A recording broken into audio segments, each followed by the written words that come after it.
Hi folks, Jason here. In this video we're going to be creating a sci-fi corridor created with a 2D image, and we're going to be using tools like knife, we're going to be extruding, we're going to be using the array tool, and also creating an emissive material so we can kind of put this into areas like here. And also, if you want, as an additional thing, you can download characters. Now, I downloaded these from Mixamo, so you can just go online and kind of get that. And also, these characters at the back, I'm sure you can recognize them. Got these from TurboSquid. They were completely free. But the results can be quite impressive. You know, in a relatively short space of time, you can create a little scene. Primarily this is for like a concept. You could technically take this into a game engine, but you'd need to perhaps triangulate this or even retopologize it and things like that. But yeah, so very, very quick results. Let's get into it.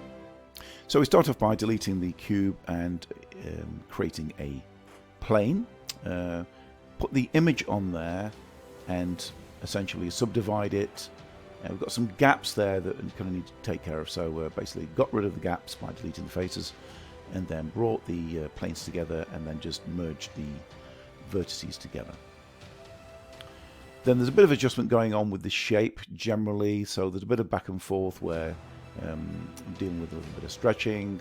There are also some irregularities with the original image where I needed to kind of re-UV parts of it and get parts of it to kind of line up. So just a little bit of play. This is generally getting the shape and making sure that the image lines up. And you'll see here in the video, there's just a bit of a sort of playing around. I'm dividing it up a little bit with the knife tool. You can see there on the right, there's a problem with one of the lights there because the image isn't very good. Obviously, it's been created by AI. So just needed to kind of re-UV that and use the image from the left and put that onto the right and do that. So there's a bit of back and forth. I kind of started doing a little bit of cutting in with the knife and then a bit of adjustment.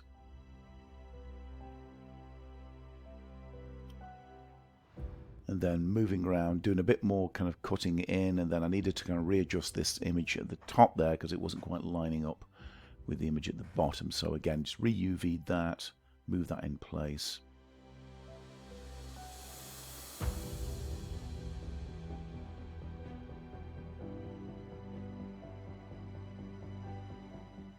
And then once I got that into place, I can just continue going around with the knife and just cutting out the shapes.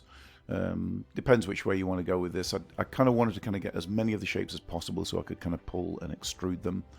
So just working my way around there really. And yeah, just having a bit of fun. We've got a little kind of control panel thing here where I needed to kind of re-UV that and then reposition it, and then sort of created this sort of circle using the knife tool, and then I was going to sort of extrude out from that once I kind of got everything done. So once you kind of got all the prep work done, then basically just start extruding parts of the model, bringing it out, using the eye for inset, and then extruding that back, and just trying to kind of create that kind of classic kind of sci-fi panel effect, using sort of the bevel tool as well to kind of bevel parts of it. And yeah, just sort of created some interesting things.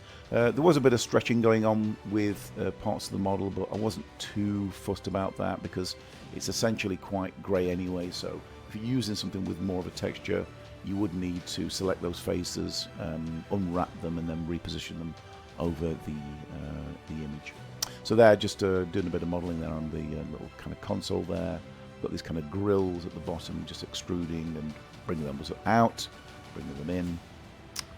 And essentially seeing what it looked like in sort of model form, and then sort of applying an emissive material to the lights there, and then working my way through the rest of the panel. So some of the insets like that button there, or even these parts here where there's like a little kind of almost like monitors.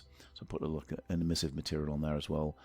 Put a different emissive material on these monitor top as well, just make those sort of slightly pinky, and put a bloom on there as well, just to kind of give it a bit of a glow. And for the most part, that part of the panel was done. The next part was to basically rearrange the pivot point and mirror that, and then use the like array tool to essentially just extend that corridor then. And then once I was kind of happy with that, and I've kind of mirrored it and used the array, and then took that, copied it, and then just simply just flipped it around, made sure that it was parallel to the other part of the corridor. And then once I'd kind of done that, started making the floor section. So I had a bit of a play around with this. I was trying to kind of use the image that I've got already and cut that up essentially, and just reuse that for the flooring. So there's just a little bit of experimenting going on. I was kind of like halved it, then I was kind of mirroring it. I wasn't quite happy with how it was kind of turning out in terms of the pattern, so I started kind of working into that. And then use the again, sort of cutting out, and then I think I mirrored it again, and then essentially use the knife tool, and then created some insets. And then part of that was on the inside. You'll see I started playing around with putting some emissive material in there as well. So selecting these interfaces, which we'll get to in a second, and then using the inset tool and essentially applying another material to there. And then once that was done, I was able to kind of put it in place, and then use the array modifier and essentially just start creating more flooring. Then I used that very same flooring and then use that for the ceiling. But before that, I just kind of put a little placeholder in there for the door section.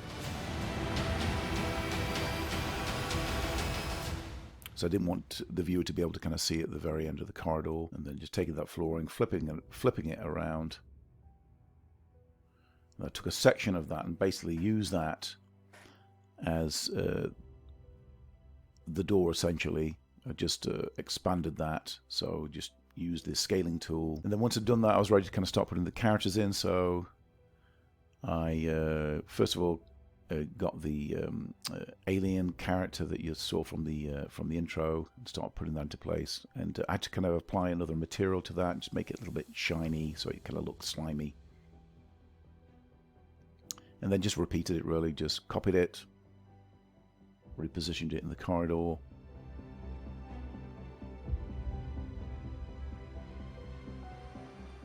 And then I was able to use the character from Mixamo and then basically put that in the place. Now again, I just repeated it, so again, just a couple of characters kind of running away from these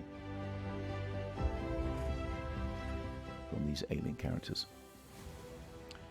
And that was pretty much it, really. From there, just putting a bit of lighting in there as well, once I kind of put the models in place. And then